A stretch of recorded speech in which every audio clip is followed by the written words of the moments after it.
Yo, what's going on, everybody, man? Welcome back to another episode of No Big Deal Podcast, aka No Big Deal TV, with your boy Chef Marv, no lie, I'm that guy.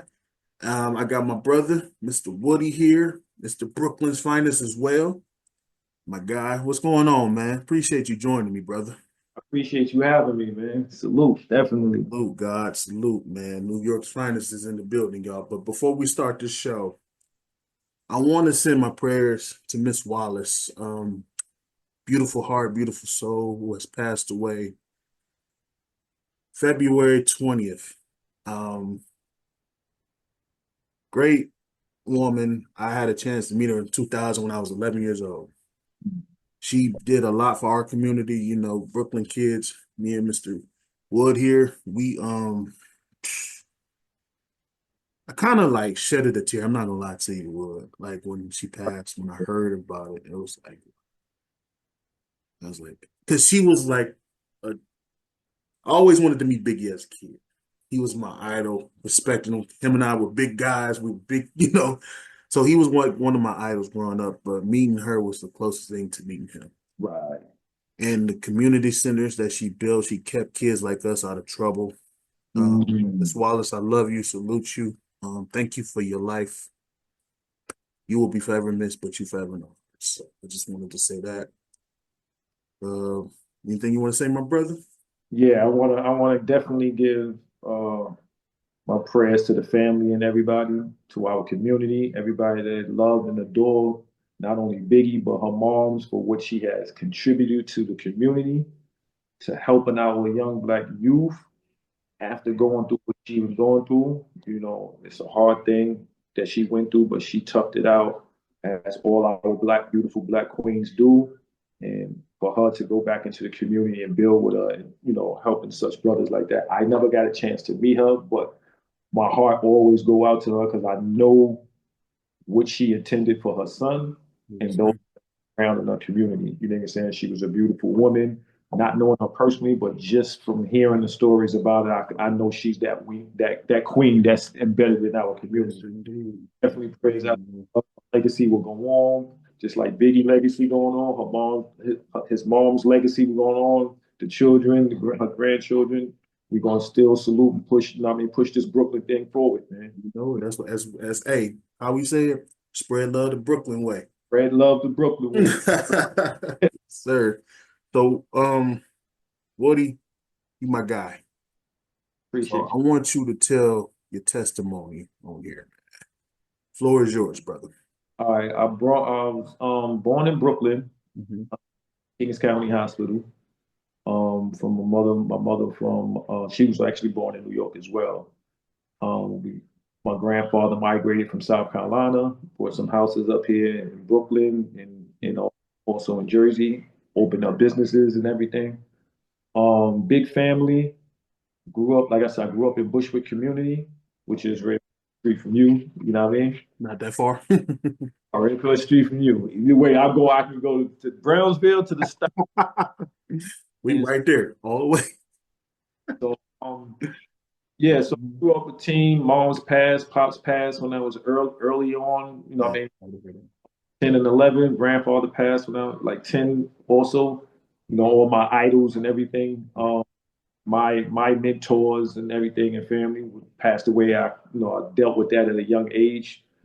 From that, not understanding my emotions, and I became a troubled teen. You know what I'm saying? Grew into the teen, troubled teen, running around. You start adapting to the streets. Well, for me personally, I, caught on to the streets because, my peers was going through the same troubles and conditions that we was all going in Brooklyn. Um, from there, um, I ended up catching a homicide case and when I was 18 years old. And then I was sentenced. I had copped out to a 721. I had to own up to what I did. Um, Not gonna go into much detail as to actually what happened, but yeah, I caught that. I caught that sentence. Ended up doing 14 years in prison off of 721. 721 is the minimum is 7 years. You up for parole board, and then you CR is 85% of that time. Yeah. So I got kind of caught in the politics of things. Pataki came into office and he wanted everybody to do 85% of their time. So every time I went to the parole board, I got hit with 2 years. So I ended up doing 14 years and 2 months. And I came home from prison. Just to double back a little bit, I was always about building with the younger individuals as OGs built with me when I was doing my time because everybody was in Brooklyn, was in the pens at that time. You know what I'm saying? So Man. we only got to listen to Biggie off, you know what I mean, on the headphones and all that Right. videos and all that. So our whole Biggie, Nas, J era in the '90s, the real era, the golden Real era. era of hip hop. Right. I wasn't privy to that, but I actually through that music actually helped me. Honestly, it like that '90s era for me helped me therapeutically, therapy wise. That was my therapy to listen to this music to so I can be at least some type of way attached to the community. Music is our therapy, bro. That was my therapy, just to make listening to the beats, the music, the rhymes, the stories. Man. I'm in prison. I'm not part of the stories or the creation of these stories no more because I'm behind bars or our community was behind bars. So from there, the music helped me get through a lot of things, books, OGs. So I used to always teach the younger dudes, which brings me like to Wu Tang and all of that. When ODB, teach the babies. Niggas say, Babies, man. Yes. Another so Victim's finest. Rest in peace. DB, man. yeah, these type of things actually inspired me to help me keep my mind focused on making sure that any individual that's younger than me that come in prison, they don't have to go through the stuff that I just put the work in prison. Exactly. We don't need y'all to do that. We need y'all to learn this. So when y'all going back out to society, y'all be better people.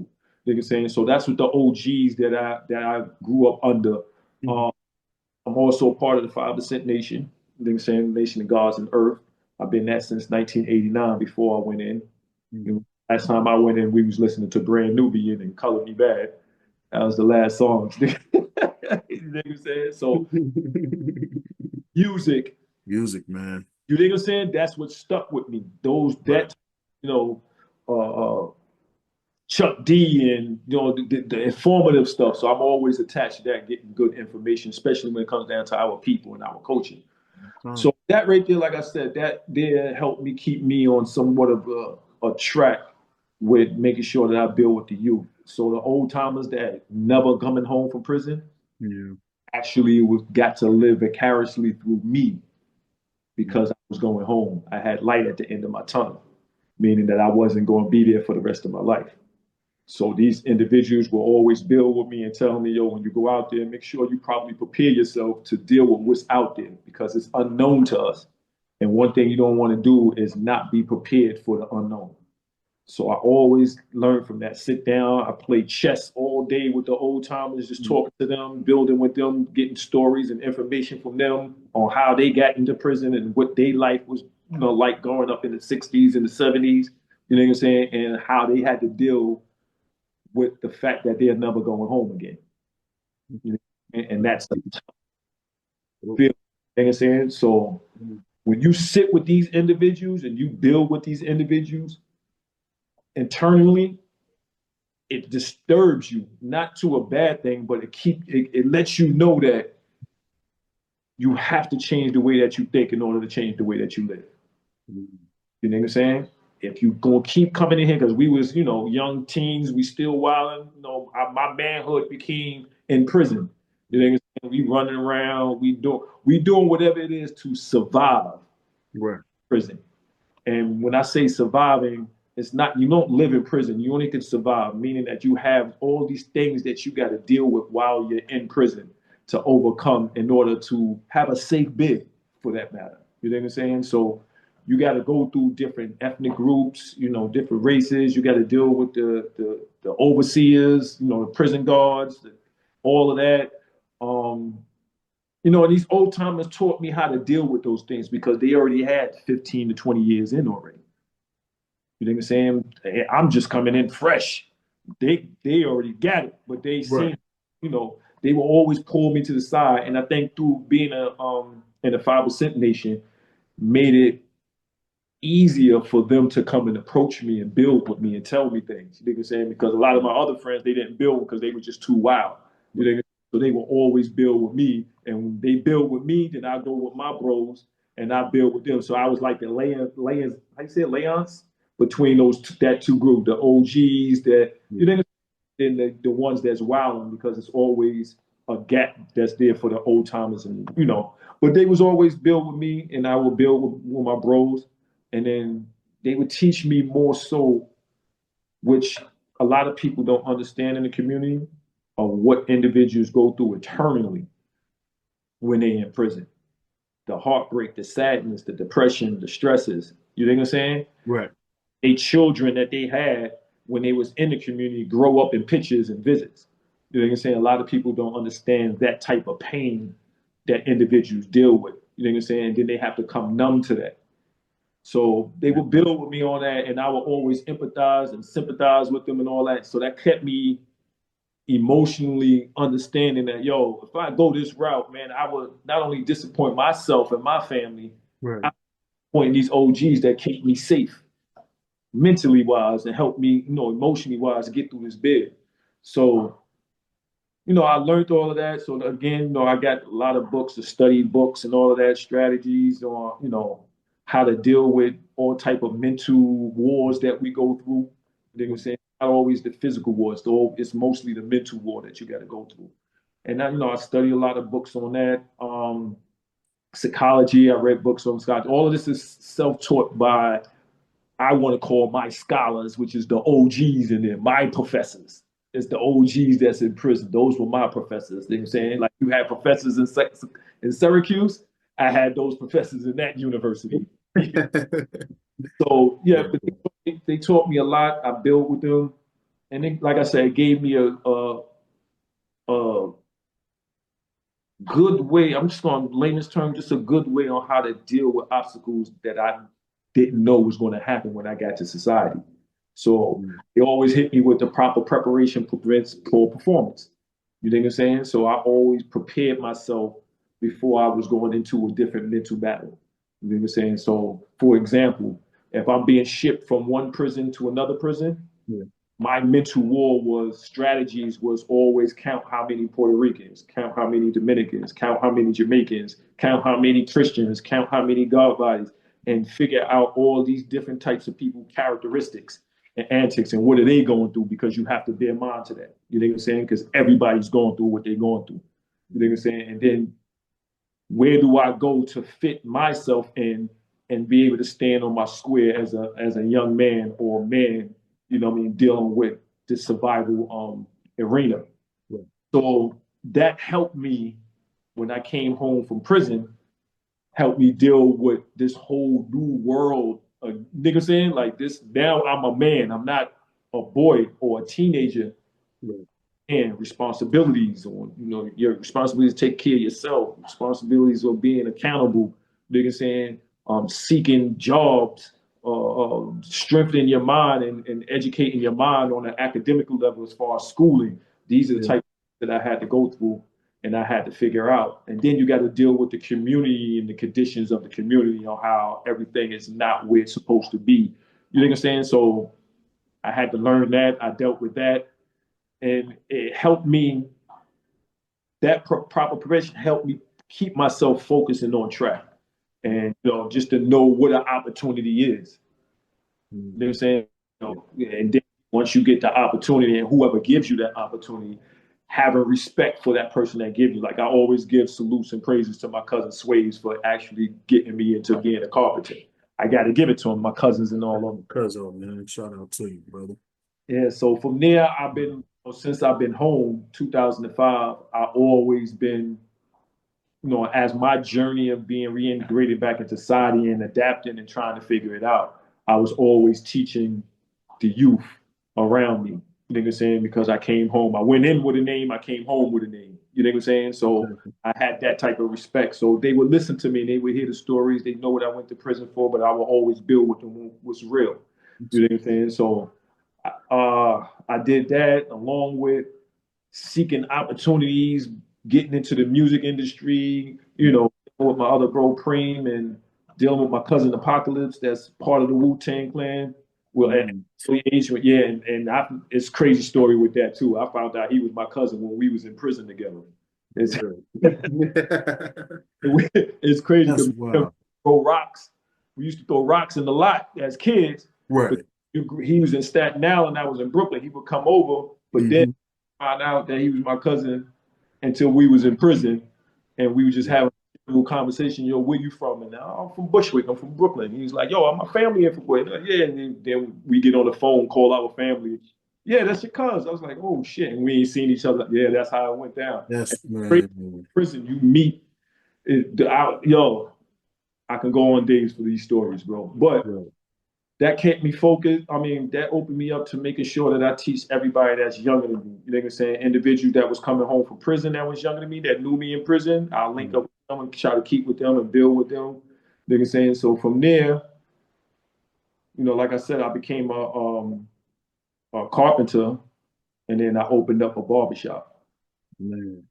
So now when I got the barbershop, I'm also building with one of my bros that was up in prison from the Bronx named Black Jesus, and he taught me how to do clothes. You know what I'm saying? Same way you got your clothes and all that, you Yes, represent sir. same way Mhm. I do. You know what I'm saying? So we do he taught me how to do clothes and all that. So we always been building on that. And you know, from there I've just been about business and try to teach these youth these same things. Like, yo, you can build you a business. This is what you need in order to survive in this world. You know what I'm saying? And also get you a job or career that you need, that you like and love, and you can build from there. Right. Yeah, these are things that I was doing when I came home. I done lost track of it, but yeah, those type of things. And from there, I just always been building. I'm still building with the youth. I still talk to you. You know what I mean? I like shouting out a lot of my peoples that kept me on track. You know what I'm saying? My bro, Shout them out, fam. yeah, Chris Slaughter, my bro Snoop, his family. I mean, him just being always a young brother that grew up under me, that always went the other way and not the way that I was going. You know what I'm saying? He's a teacher, he teaches youth. He always called me, yo, bro, I need you to come down here and speak to these Mi- kids. Mitch Slaughter. No, Chris Slaughter, Chris Oh, Slaughter. I was about to say, Yeah, Chris okay. Slaughter. Yeah, named Snoop. Named Snoop. Okay. He's a poet, he's a teacher, poet, barber. He, teach these kids cut hair while he's teaching them in school and Word. dealing with poetry and all that. So he wrote a book. So these are the dudes that I look up to when they're younger than me, such as yourself. I Right, look exactly. because of the path that y'all took. And I Mm. always have a problem with. I always tell these youth, don't praise me because I went through when I went to prison. Praise the individuals that didn't go, the individuals that went to college, that's coming home from college and they coming back to this community. Those are the individuals you need to link up with. Nigga saying, don't be linking up with people from prison. But you're here now, I'm gonna build with you or whatever case may be. But I always tell them, though, you know, always salute the younger individuals or the individuals that went to college. You know what I'm saying? That's doing things in the community. At the end of the day, OG, I'm gonna still salute you and thank you because you still kept us youngins out of trouble with your preaching and everything. So we got to give you your flowers while you can still smell them. I know what you said that was deep, but at the end of the day, you kept somebody like me from going down the wrong path and onto the right path. And we're not saying run from the neighborhood, but build yourself up to survive the neighborhood. You know what I mean? Like I said, my grandmother always taught me OGs like yourself, my pops, stuff like that. It ain't never nothing wrong with going back home because the sun shine there too. Right. Also, don't get stuck in one spot Mm-hmm. as well. You know what I'm saying? So I salute you. I thank you. I give you your flowers, man. I praise you. And I look forward to building with you, man. Appreciate Especially it. like, this is gonna be something epic. I'm definitely excited. Um, Yeah, I'm here, bro. I'm here. I'm glad. I'm glad, man. It's always good to have OGs like yourself, man. It's y'all don't get enough credit, in my opinion. So I just gotta give you your flowers while you can still smell them, man. So I Appreciate appreciate you. I thank you. And I can't thank you enough, man, because without y'all, I, no telling. I don't want to go down that path, but it's no telling what would have happened. So Right. Right. thank you. Thank you, Woody. I appreciate you, brother. Appreciate So let me ask you, you it. know, Brooklyn kids. Hip hop question. Oh, okay. Where do you rank ODB, Return of the 36 Chambers? We mean as far as rank him as what? As a member or No, not like the album. Where do you rank that? His album, Return of the 36 Chambers. ODB's album. Like, old? where do you rank that? Like, Crazy. Lyrically, we know ODB ain't that dude lyrically. right. Character, charisma, entertaining, Mm-hmm. educational. I rank ODB up there 8.5, 9. 8.5, 9. Yeah, because of the information that and the spirit that he put into his character to get the message, and he was unapologetically him. Exactly. Wherever he at, he gonna stand on his square. A song's gonna stand on his square. And Yes, he is. you know what I'm saying? Who he is, and teach you and give you the you know what I mean? He gonna give you the mathematics. He's gonna give you the science. He's gonna give you life. He's gonna give you experience. He's battling whatever he's battling, but for us outside, we don't know his personal battles. Right. But what he gave us just for us seeing him, we love, respect, and adore ODB. You know what I'm saying? So like, I don't look for him to be lyrically inclined. You know what I'm saying? I'm not looking for him to be like Raekwon or Ghost or whatever. But when it comes down to ODB challenged. He will challenge and put it right and stand in front. He don't stand in the back. He will stand in front of the adversaries. You know what I'm saying? Whatever it is. So salute to ODB. You know what I'm saying? Respect and love. Thank you, ODB. Most Thank you. definitely. Thanks, Put ODB. spirit inside of it. So, okay, clan members, rank them for me. The Wu-Tang clan members, rank them. One. Yo, crazy. Oh man. Genius Jizza actually lives around the corner from me. So I watched him grow up in the community. I'm attached to yeah, we grew up together basically. Yeah, he's So I have personal empathy to him. His aunt Mary, she passed away, but she was a person that her and my grandmother would go to Atlantic City all the time and yeah. just to get away. They the OGs. We take them, make sure that they good and whatever they need. So we all grew up together. And Genius is one of the ones that helped me follow the 5% Nation unknowingly. Yeah. You know what I'm saying? So, but Genius, I'm always going to rank him up there like an 8.5. Nah, it's 8.5. There's no one in the clan that I can rank lower than 8.5, 9. Man, you ain't never allowed. I can't. If you want to give a 9, 9.5, my favorite MC out of the clan is always going to be Method Man, Ghost Ray. You know what I'm saying? And then everybody else comes into that 8 and 9. But 9 and 9.5, I'm gonna say Meth, Raekwon, and Ghost. Ghost because Ghost give you that soul music. Yeah. His stories is about how we grew up. He paints a vivid picture of us going to get the sugar from upstairs and coming down to you know what I'm saying? Like, all of that. He's painting the project life and the struggle and what we go through in a soulful way. So I give it to him, and he's nice with the wordplay as well. Yes. A lot of people credit for that, but he's nice with the word, even though they be going into the colors and all that. And the man, I get it. Everybody and Meth is just he's a wordsmith, and Meth can just go on and on and on and on and on. You know what I'm saying? He will just spit, and Meth still active. Yeah, still He's doing still, it. Shout out to still, Meth. you know what I'm saying? And then like Ray is just so like when you want the street science, you think it's saying you want that visual from the streets and all of that. And his lyrical wordplay is phenomenal. So those I give up there. And then like I said, you got Genius and all of them, the rest of them, even You God for that matter. You know what I'm saying? Shout out to So, you now.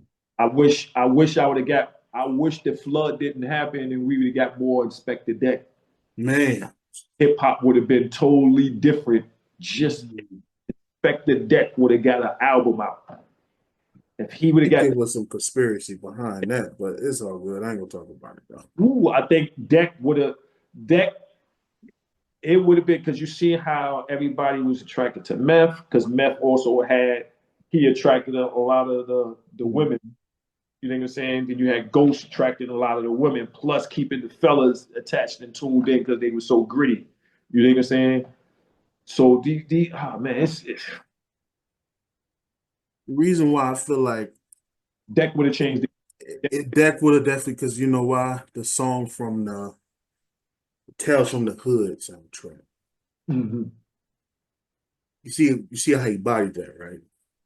I think that's why I was like, oh, maybe they didn't want him to be the top Nah, dog. I don't know. nah. Deck would have been if that flood didn't happen. That's what I'm saying. I think it was some That or conspiracy behind that, brother. that flood didn't happen. That what Deck would have Deck had would have been, yes. at that pinnacle right now. They at that time. That was the timing. Telling you, you're right. You are absolutely right. All of them. You know what I'm saying? And if that didn't happen, and that album when Deck would have dropped, everything would have shut down. Exactly. That's what I'm like. Deck everything down. Deck That, would. that was Yeah. I'll shout out to the Wu. I got respect and love Wu, personal and outside of that. most Yeah. definitely. Even my cousin was a part of the Wu. He was on the because they from Staten Island. He was on the Swarm album. Cousin Apocalypse. They got a group called the Ruthless Bastards. Iron Mike, Gotti, other cousin, Truck, and what I say, Iron Mike, Gotti, Truck, and Apocalypse, my cousin. Yeah. Shout out to them, man. Most definitely, man. Album actually went gold. The album went gold. And the gold, that Swarm album, to go gold and be on that album and get a plaque for that, that's big. Yeah, But again, like Deck missed his timing, my cousin missed his timing. man. My cousin got locked up. So everything is like you niggas saying this is why it's so imperative when I teach these youth that the opportunities you may not know what an opportunity is, or Yeah. you don't know and understand what that opportunity is.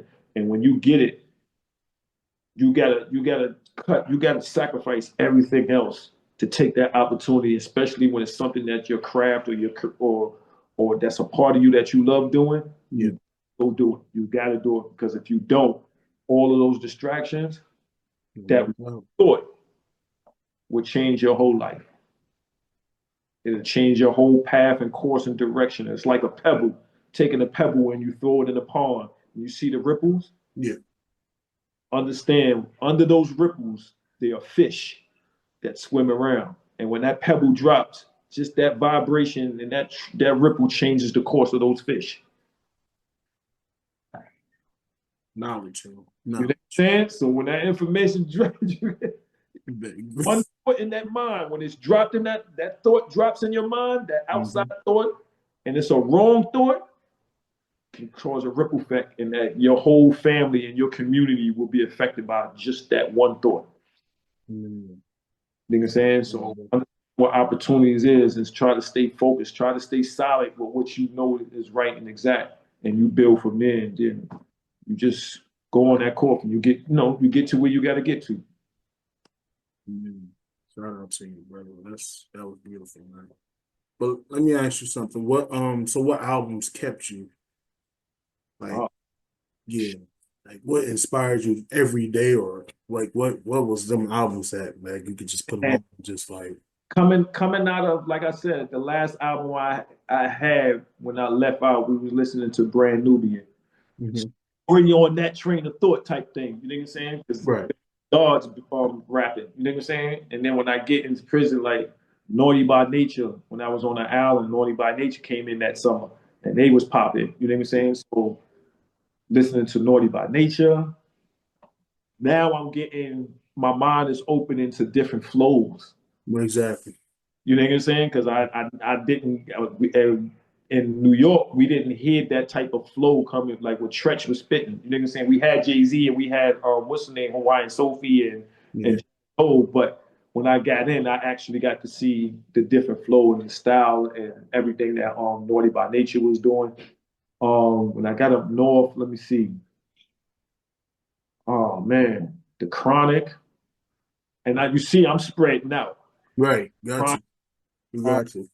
Mhm. It's so many DMX, like these albums, these albums, these individuals was creating. I took each one of those albums and used it for where I needed to go in the prison. Right. So going to the weight yard, I'm listening to DMX. Yeah. Getting my physical on because DMX is raw, is gritty, Yeah, is listening to DMX. Nothing but DMX at that. I'm not listening to nothing. If I want to study or whatever case, if I'm in my cell and I want to study, like I said, I'm going through Wu. I'm listening to Nas. Oh man, who else? I'm listening to Jay, Black Thought, Most Def, Q-Tip, Fife. You know what I'm saying? Fife, man, Fife. Yeah, Fife Dog. Oh man, Mm. Fife Dog. I'm listening to them. Guru. Oh man, these are individuals that's thought provoking. If I want to party and all that, I'm rocking out with Lost Boys. Yeah. You know what I'm saying? I'm you know, Freaky Top. I'm still playing Renee. I love That'll never get old though. Renee will never get old. man. Renee helped me write my letters to my girls when I was locked up. Man. You dig what I'm saying? So every has a, for me personally, it has a story that inspires me to do, and I put them in my category in my daily living or how I'm in prison.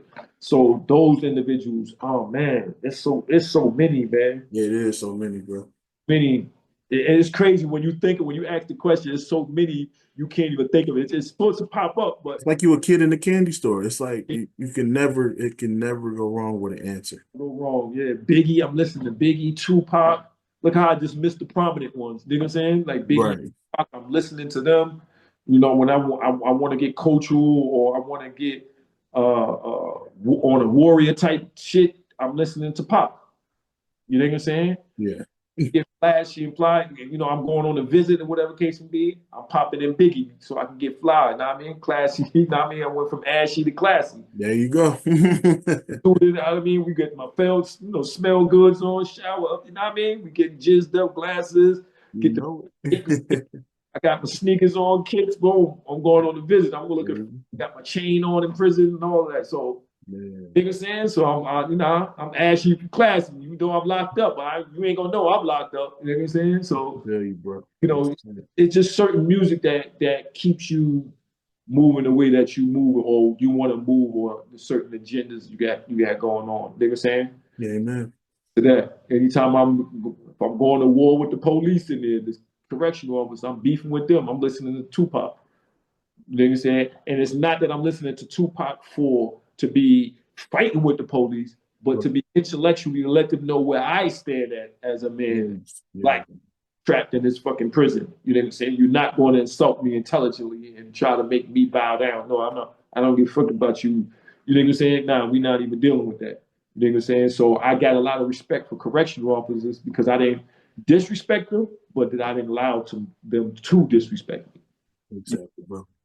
I agree with you, man. A lot of Pac, and the reason why this is Pac is how to aggressively articulate yourself in the midst of being able to explain whatever situation that you're in. Mm-hmm. You know what I'm saying? So that's what I learned from Pac. That's what I learned. Like I can stand in front of a forum and speak for the people. So when I'm battling the administration in the prison, I listen to Pac and get me in that type of mind frame. You know what I'm saying? And then I speak to them. You know what I'm saying? So, you know, it's so many different. Now, I mean, if I want to just move and chill with the fellas and all that, I'm listening to Q-Tip. You know what I'm saying? Q-Tip, we all know Q-Tip from the streets. You know what I'm saying? But when you listen to his music, you would never know that. You know what I'm saying? You would never know that side of Q-Tip. You only know what he put in the music, but you don't know that. You know what I'm saying? And that's what a lot of people do. They don't know this side of me, but when I'm around, I'm the Cooper. I'm cool. I mean, it is what it is. You know what I'm saying? We chilling. But I go listen. If you want me to go DMX on you, I go get me a DMX tape, and then we go. You know what I'm saying? it is what it is. You know what I'm saying? So, Man, brother. so yeah, it's so many albums, man. Even when I came home to Tip, I love Tip. Tip his his his vocabulary, his vocab is phenomenal. I think he got one of he's like a Malcolm X to me when it comes to vocab. Man, Like a musical Malcolm X to me. I like the way he articulated, like he a Web Du Bois type. You know what I'm saying? He's one. right. He's very, very, very profound in that. So that's man, it's so many, man. It is. It's bad. Man. Listen to music no more, bro. I got to go back to the '90s and the early. Oh yeah, I don't listen to this new stuff, man. Yeah, I don't. It just depresses me. So I stick with what we know.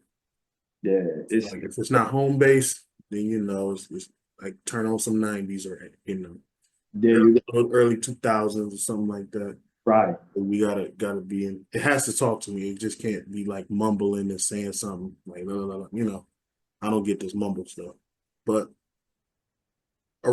name a rapper to you that never disappoints. Like, Never disappoints. yeah, a rapper that never ever disappointed you. Jada, Jay? no, Jada. Oh, Jay, go, man. Jada, Kiss. We right up there, bro. We right Kiss. up there. Kiss and Styles never disappointed me. Never.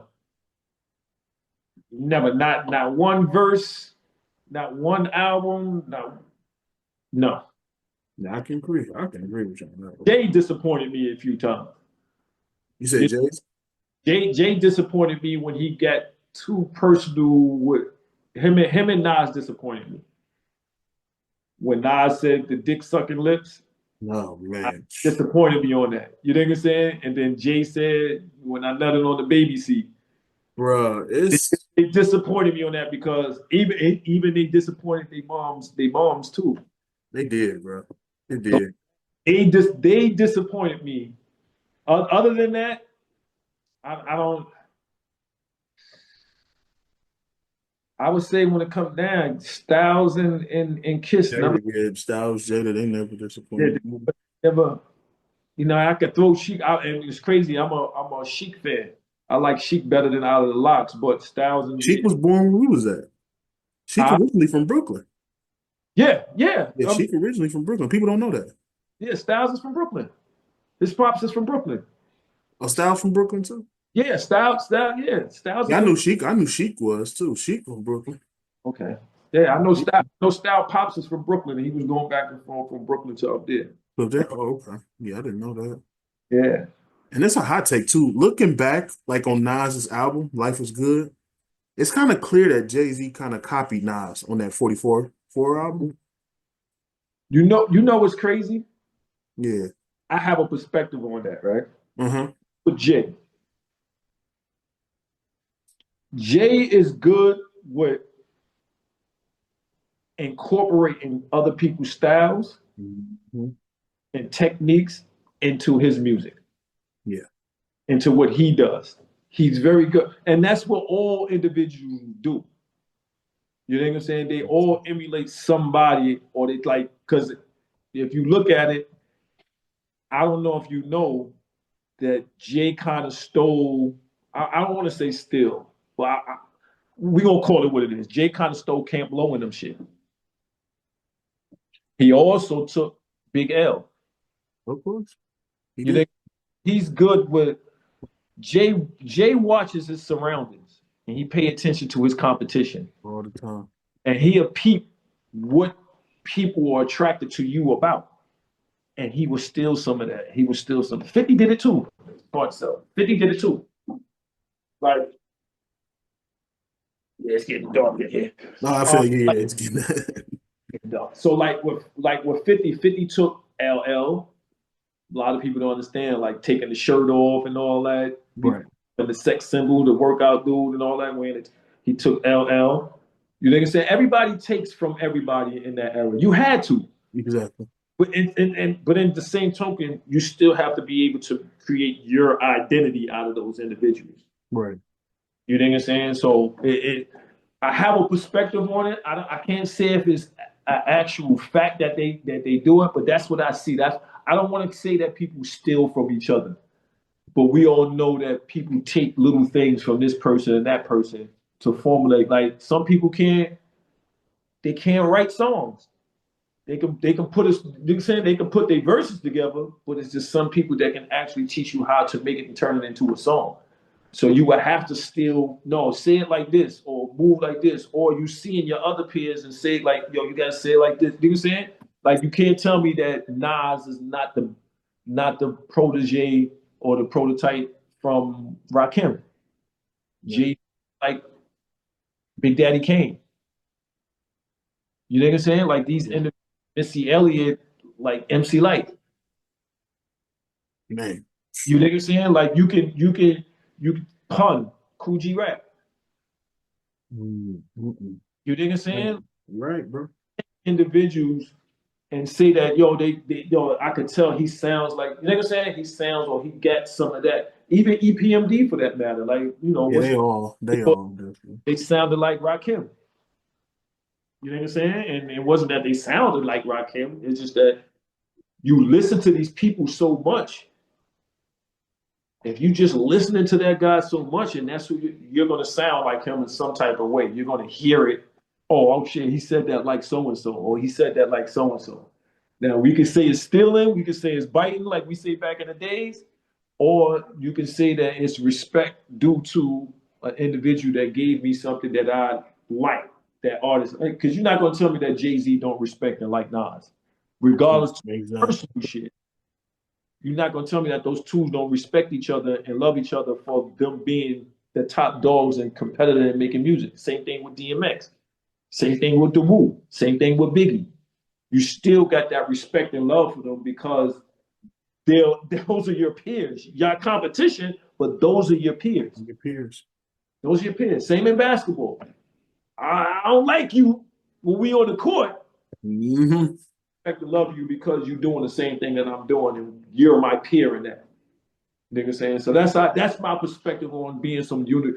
Me trying to always keep everybody together on some cool shit. You know what I'm saying? Right. See people talent go further. Take me, you an artist. Take me further. I want to, nigga saying, I want to go with you. Get me out of this shit that I'm dealing with around me. So yeah, that's how I look at that. Man, speaking of your boy, I think you mentioned Naughty earlier. I Yeah. think it's the 23rd, right? I Mhm. think it's the anniversary for the 19 Naughty. Oh yeah. I think that was released 93, I think. Yep. I think the anniversary of that. 4 years old when that came out, man. So it's a hip hop anniversary. I think the Predator came out around this time too. Yeah. So yeah, it's a couple little hip hop anniversaries. Okay, okay. Um, so Tupac question. Cool. Which Tupac CD you like? Me Against the World, All Eyes on Me, or you got another one? Mm. All eyes on me. I think I like all eyes on me. Bird, the double disc? Mhm. It's too much. Me Against the World was like my favorite. Me. That's what Brenda's got a baby, right? That's Apocalypse Now. Now, right? Yeah, that's Apocalypse Now. That's now what Yeah. Brenda. Me Against the World was Me Against the World, Dear Mama, Yeah, Mama, picture me. Temptations. Yeah, Yeah, man, oh yeah. So Many Tears. that's me. Oh, that's me against the world. All right, That's Me Against the World. so no, it's me against the world with those on it. Yeah, that has some hits on there. It's me Yeah, against the. some hits, man. It's crazy because podcast he has so much music, man. Exactly. It's so much like, and these brothers is on. They was what our age. They was my age. They was. You gotta think these dudes is 20, 21, 22, 23. You know what Man, I'm saying? Imagine if all of those peers was still here going. They were the ones that would keep. They was the ones to keep hip hop going. amen to that, bro. Function and all that separation happened and all that. They kind of even though that golden era was great, the bad part of that golden era Yeah. was that it separated a lot of people. Mm. It separated a lot of people. It did, my man. It did. I agree 100%. Communities, it separated states, coasts. You know what I'm saying? That was the downfall of that era. And that downfall is what this is the product of that downfall. Because it allowed, even though these individuals you would never say is gangs, but it allowed me to have my group or my thing and my people follow with me. Mm-hmm. Nas, Biggie, Jay, DMX, all these, the lots, all of these labels, it made it easier for gangs, the gang mentality to come in. Not to say quote unquote the gangs or whatever, you know what I mean, but the mentality of it. Yeah, Because mentality. everybody was, even labels was going at each other. It was all about what label that you was on. You know what I'm saying? And that there helped or made it easier for a lot of other individuals from the streets with that type of mentality to come in and stake claim and dictate and then now you got these people that control that situation pushing that narrative. You know what I'm saying? Pushing that narrative, pushing that story. They the ones that coined gangster rap. Yes. In the NWA, they didn't coin that gangster rap. It was the newspapers that were saying gangster rap because that's how they looked at us as a whole. You know what I'm saying? They looked at us that all these gangsters and all that because they talking the perspective of the streets. So they coined it. Then we take what we hear on the news and we lock in on it and say, "Oh shit, that's a good one. I'm gonna use that now. I'm gonna use that. Mm-hmm. Oh, I'm gonna use that coin. I'm gonna coin it because everybody is attracted to hearing the stories about gangs." You know? Exactly. Mm-hmm. So that there, like I said, the '90s era so beautiful, but the downfall of it wasn't it. It needed more of a unification body of powerful, thoughtful people to actually catch on to what the labels and the government and everybody else was doing to hip hop.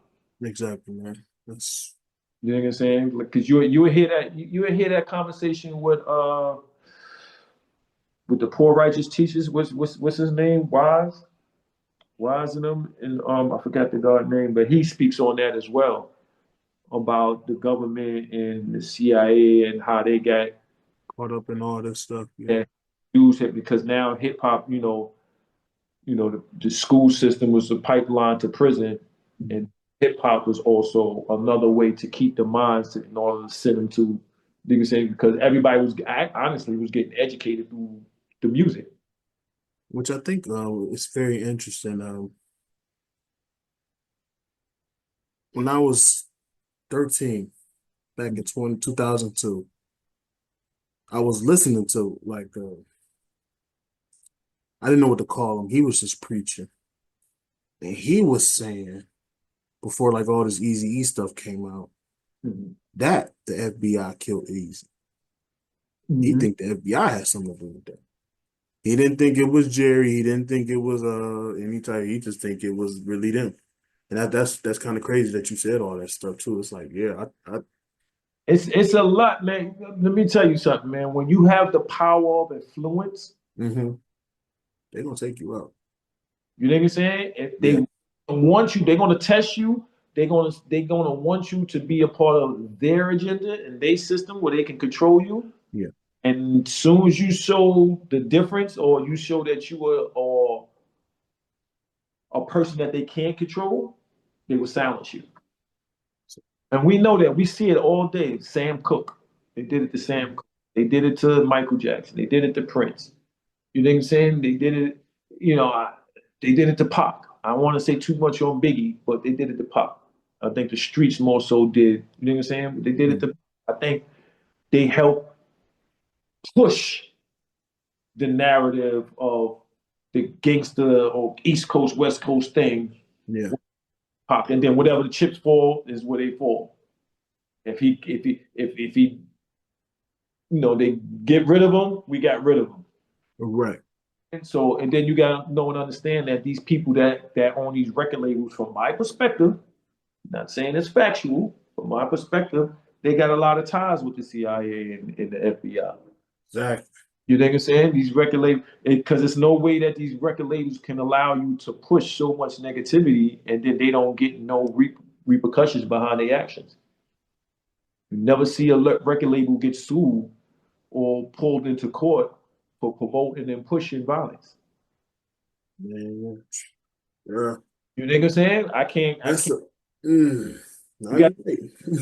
these things. You know what I'm saying? Like I can get a lawsuit for making a song for being let's say discriminative, or let's say hypothetically anti-Semite, whatever, you know what I mean? I can get pulled into court for that and attacked for that, whatever case would be. But the record labels don't get caught in there for pushing this.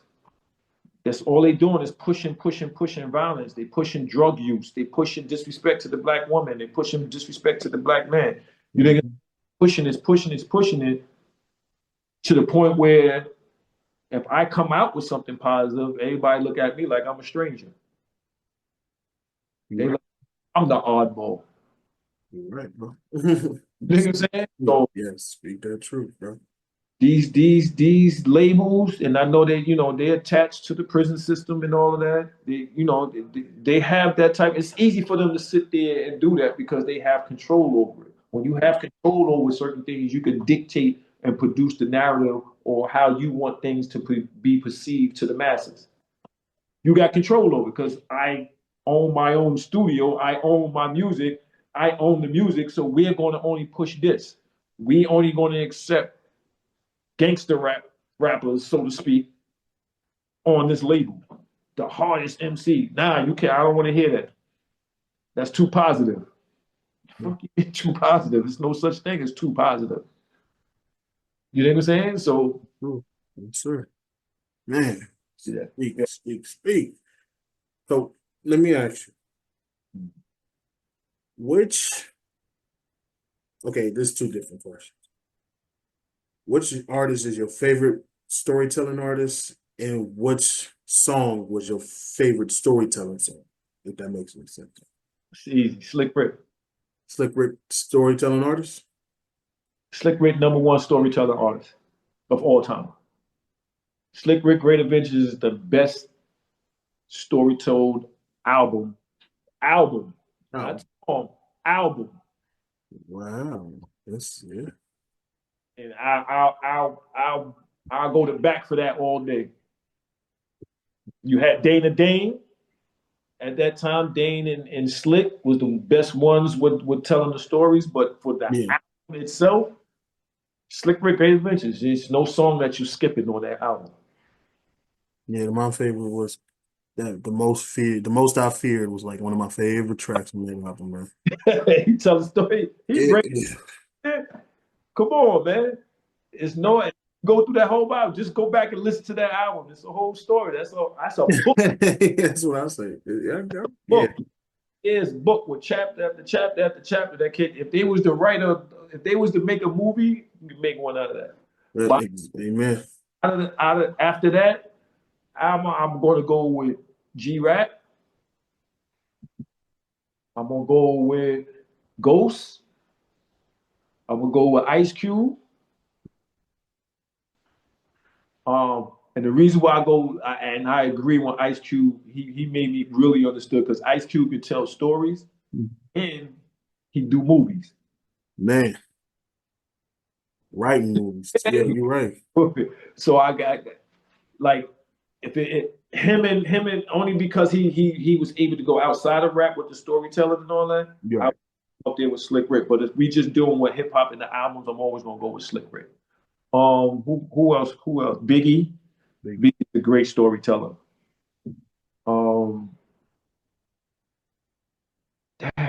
Jay-Z had a few good storytelling songs, but they was Yeah, Jay-Z's storytelling was more hustler. Like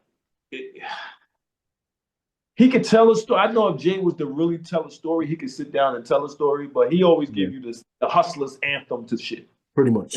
It's the hustler's anthem. Pretty Yeah. much. Like I said, I got Ghost down there for storytelling. Who else? Who else? What about Big L? You think Big L was a good storyteller? But we talking albums. Now Big L could tell stories. Hell yeah. He But I got a few like that casualty of the dice game is like, see that's the thing. I got to go listen to Big L, all the Big L discography because I never got to hear Big L like that. yeah. Remember, I Check it can't. out. Check it out when you get a chance, bro. Big L was going while I was in prison. Yeah, he 99. Yeah, damn. You know what I'm saying? So I didn't get to hear Big L on the music wise, like up north, listening to his music because he was already, he already passed. Yeah, okay. Yeah, Yeah. okay. So if I would have to sit back and listen to Big L, but I know that from the stuff that I heard, just off the little stuff that I heard, I was like, yo, this dude, I wish this dude would still be here because Me too. because we talking 1999. We needed Big L at that time to go into the 2000s and keep things going. Exactly. You You know, want that one too? we needed Big L to be up like with Tip and them coming out because Tip coming from the South. Niggas saying so. Right. Also, what's the name? Scarface. Right. Beans. I think Beans is a great storyteller too. Mr. Cheek and them, Lost Boys, Man, Freaky Tah. And like I said, he left early. You know what I'm saying? Freaky Tah, that Who else? I think that's about it. man, bro. KRS-One. KRS-One is a great storyteller too. KRS-One's definitely a storyteller. A lot of people out there, man. Yeah, it's a lot, but Slick Rick will be my number one. Number one. Yeah, Slick Rick will be always will be my number one. Always. That whole and then you gotta remember that's my era going to high school. Everybody was listening to Slick Rick. You know Right. what I'm saying?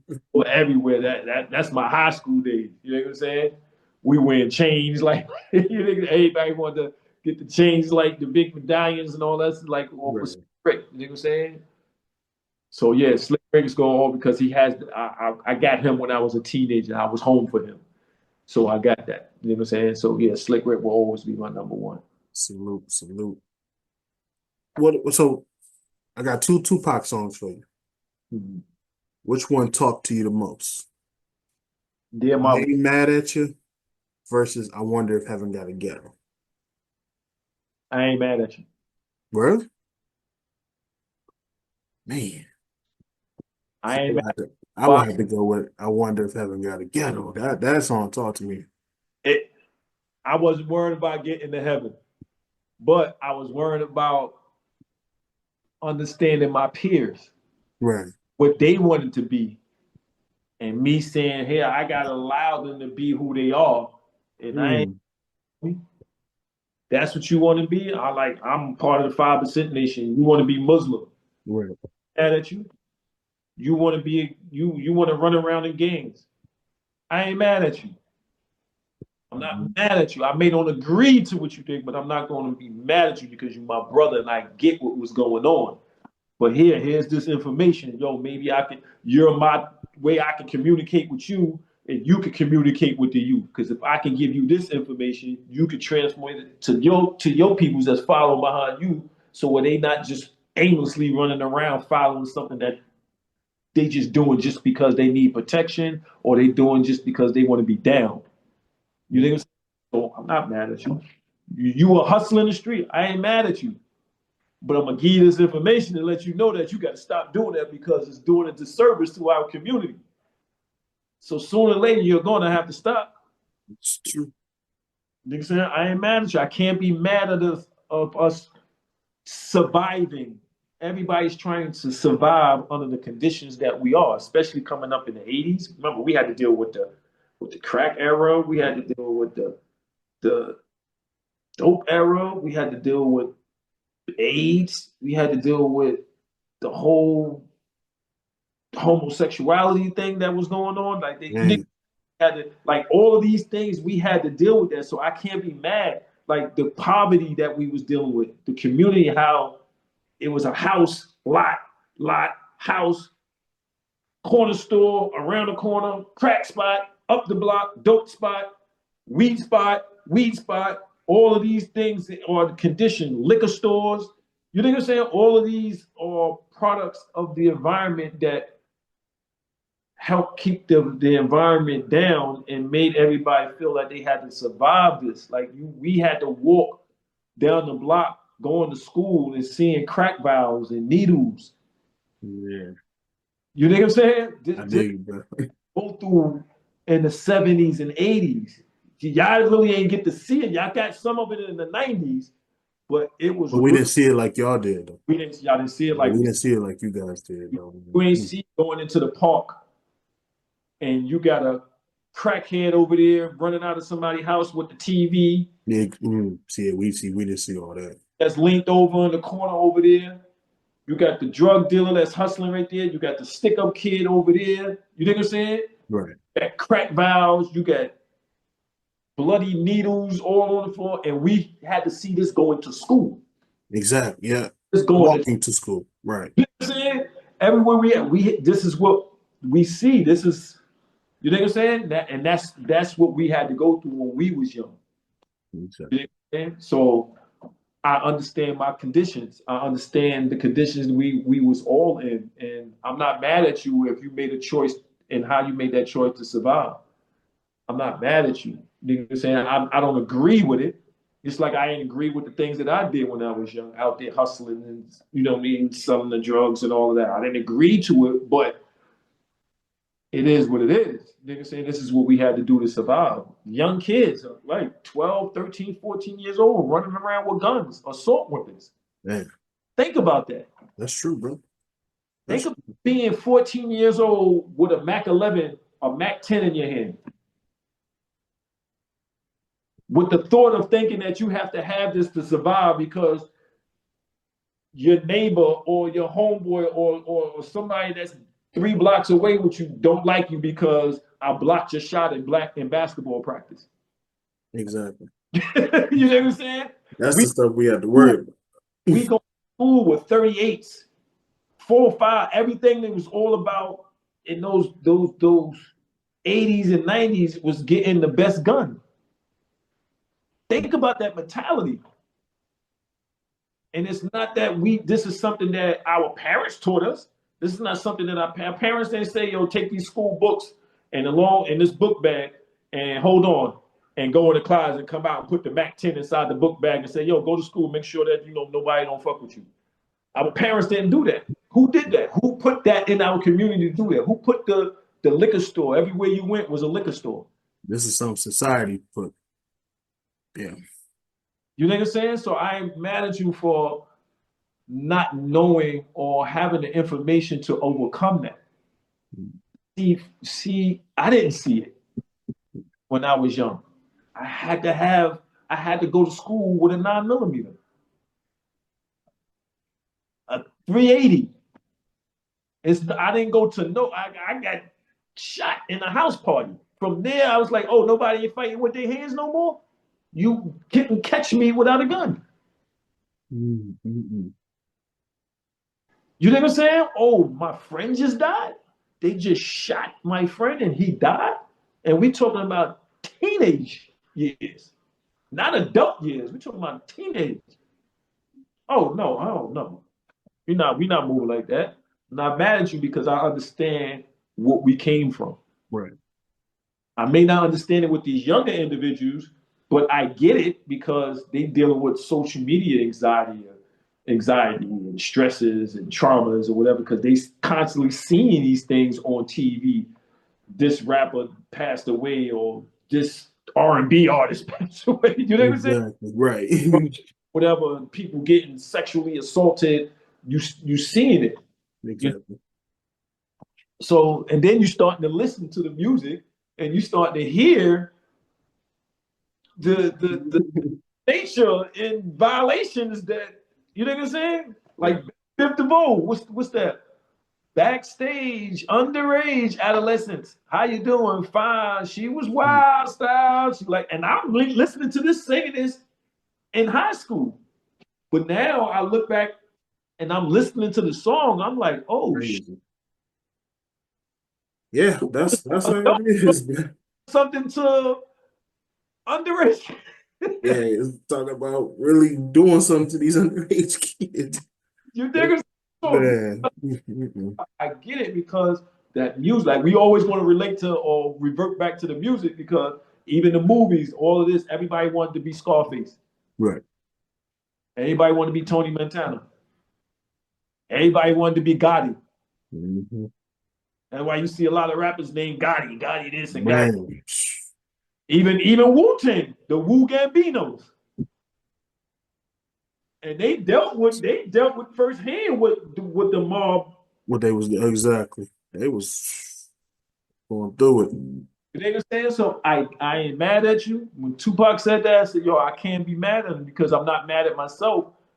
I understand the choices that I made, and the choices I made were wrong choices. However, I understand where those choices was influenced by and forced by and conditioned by. You know what I'm saying? So we see it in the music, we see it in the movies. You know what I mean? Like now you just see it all on social media. Yeah, brother. You know what I'm saying? Yeah, that's my take. Like Tupac, I ain't mad at you. That's why I like that one. Tupac, I ain't mad at you.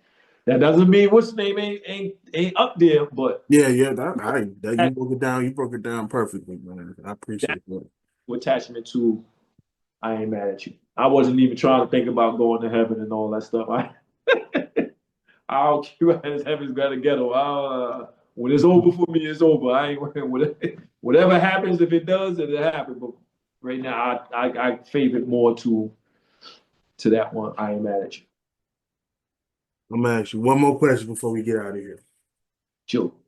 So bar for bar, who you got? Inspector Deck or Styles P? That Word. that ball for ball that. I don't think nobody can fuck with that. The only person I probably see you would have been better off saying Big L. From what I heard from Big L and what I heard from Deck. Because remember, I didn't get to hear all of the discography. Oh yeah. So you didn't get. Oh, so there's more.